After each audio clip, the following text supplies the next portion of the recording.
Егер сені құнсыздандырса. Шынар Әбілда аудармаларынан. Егер сені әлдекім құнсыздандыруға тырысса, онда сен құндысың. Тек құнды дүниені құнсыздандыруға болады. Сенен алыстағысы келгені, соның оңай жолы құнсыздандыру. Сен арзанға сатып алғысы келгені, сол себепті сауданың бәсін келтіре бастағаны.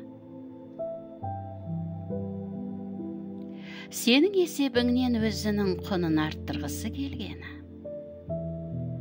саған ештеңе төлегісі келмегені, әрі алғыс айтқысы келмегені.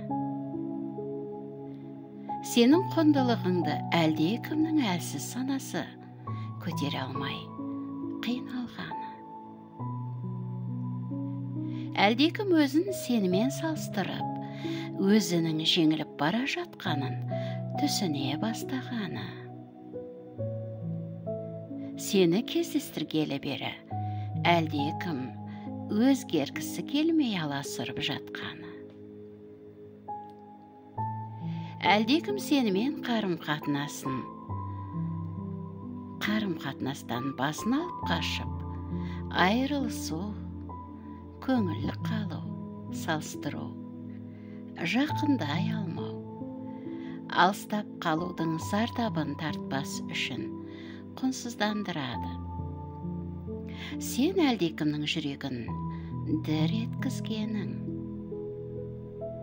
Қалай болғанда да сен құнсыз адамсың дегенді білдірмейді. Тек құны бар дүниені құнсыздандыра аламыз.